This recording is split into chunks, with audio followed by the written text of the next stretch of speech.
In high school, I learned photography. When I was in school for college, I started shooting weddings and getting paid to shoot photos. Then eventually, after I had done enough weddings as a photographer, someone was like, hey, you're pretty good as a photographer, you should do videos. I did videos for a while, and eventually I was good enough at videos that there was a tech company that wanted to hire me to do ads and marketing stuff for them. So then I was a video guy at a company.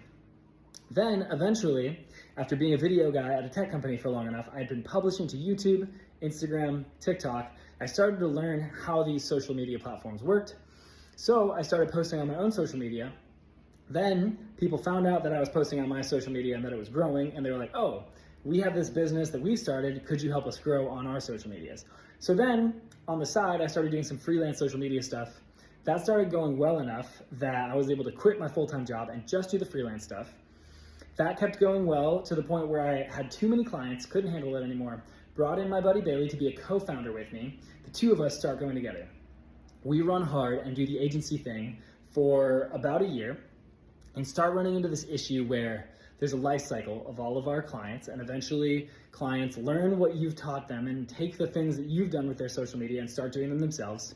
They fire you because they don't want to keep paying someone who's an expensive cost to their budget, and they eventually move on. Plus, to scale an agency, you essentially need to scale labor. You need more social media managers, you need more editors, you need more videographers. It becomes a problem. But meanwhile, we've been scaling all these people who have e-commerce businesses or coaching businesses or information businesses, and we're watching them being like one-person founders just skyrocketing and having these extremely desirable businesses scaling, and we're helping them do it. And so all of a sudden we're like, wait, do we need to shift to e-commerce? And so we start talking, okay, like what are we passionate about? What kind of products will we be interested in? Eventually we landed on sunscreen because I live in Hawaii, I'm in the sun all the time. My co-founder Bailey is extremely pale and needs sunscreen no matter where he's living. He lives in Colorado.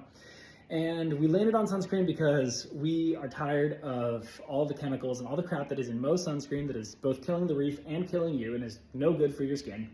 So we landed on have a really natural ingredient, simple, raw ingredient sunscreen that is tallow based, because beef tallow is really good for your skin as well. So we landed on that. We just put in an order for our first 500 units of this stuff, and it should be coming in about a month and a half.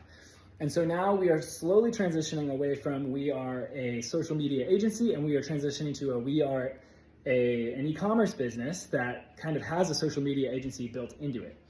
So why I say all of this is I'm assuming that there's a lot of people that have been on a similar journey where you started being like, I'm creative in one aspect,